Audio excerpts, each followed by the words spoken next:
Zion Williamson puts on historic 3-minute show in NBA debut, somehow exceeds extraordinary hype. Williamson scored 17 of his 22 points during an electrifying fourth-quarter performance.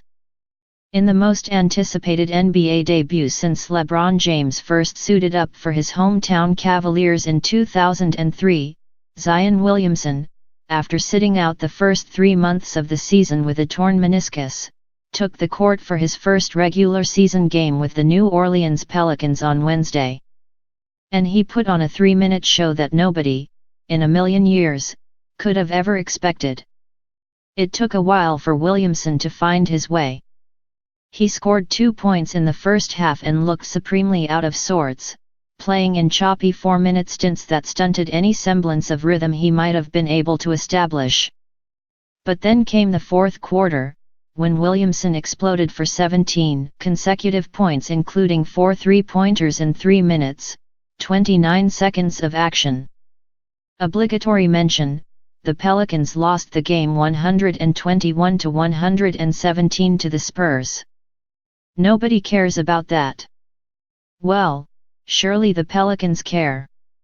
They came in having won 10 of their past 14 games and were, and still are, within reasonable range of a playoff berth. But if they wanted to win that bad, they probably should have let Zion stay in the game. Instead they strictly adhered to a minutes restriction and sat him for the final 5 minutes right when he was in the middle of burning the Smoothie King center to the ground. Count me among those highly frustrated by this decision. I understand taking the long view and all, but if a 19-year-old can't play a few more minutes when he's in that kind of rhythm, he probably shouldn't have been playing in the first place. Per ESPN's Mark Spears, Pelicans coach Alvin Gentry wanted to leave Williamson in, and you could see him call a presumed sub for Zion back from the scorer's table on multiple occasions. But New Orleans medical staff wanted Zion to come out, and ultimately their word won. But not without Zion pleading his case. Regardless of whose call it was, the Pelicans pulling the plug on that performance might have been the biggest buzzkill I've ever witnessed watching an NBA game. Of course the fans were chanting "We want Zion," as he sat on the bench watching the Spurs re-establish control of the game down the stretch. He's the number one reason they paid good money to be there in the first place. But I digress.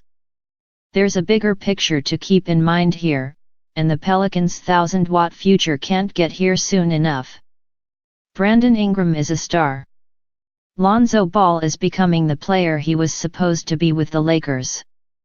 This is what it felt like when Zion was coming out of Summer League, where he played like a man among boys and the Pelicans were everyone's favorite playoff dark horse.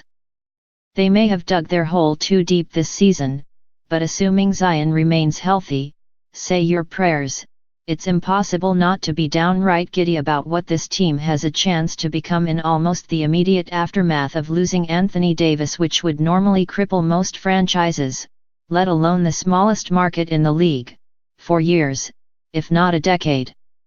Williamson finished his debut with 22 points on 8 of 11 shooting, including a perfect 4 for 4 from 3, to go with 7 boards and 3 assists in 18 minutes.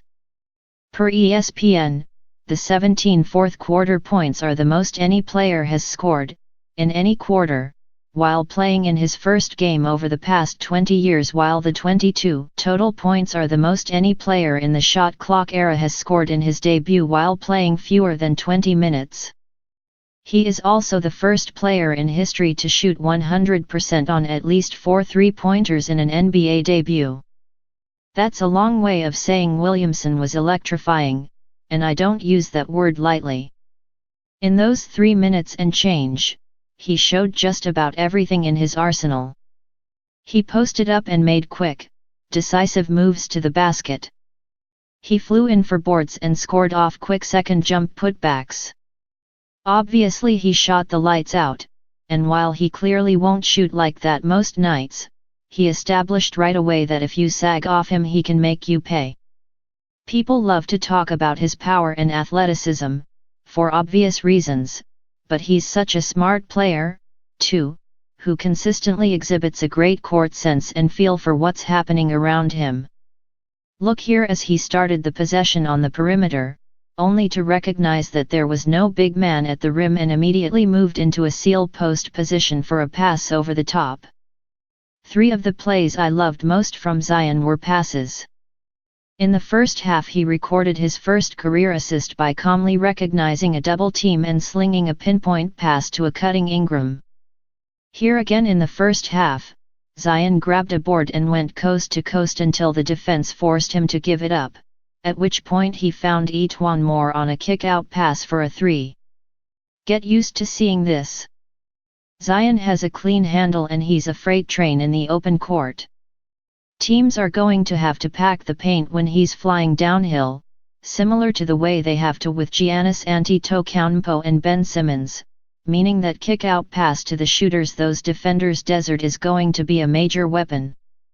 In the second half, Williamson did it again, when he soared in for the rebound before he immediately turned and started his own break, ultimately finding Moore at the perfect angle for an easy finish. That is elite point guard stuff. Keeping his head up, the willingness to pass ahead rather than keep the ball in his hands, splitting 2 defenders at an angle with the in-stride dime that leads Moore right to the basket.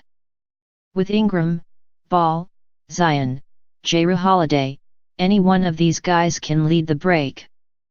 They can all handle. They can all pass. They can all get to the rim. Which one do you converge on? The Pelicans are really talented, and the core is young. But Zion is the one that puts it over the top. You never want to go too far after one game, just as everyone tried to hold off anointing Zion after his dominant preseason. But he's making it hard to maintain perspective. Every time we've seen him on an NBA court, from the preseason to Wednesday night, he has been nothing short of electric. Almost revelatory.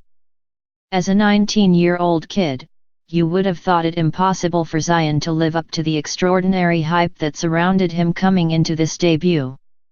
Somehow, in a little over 3 minutes, he exceeded it.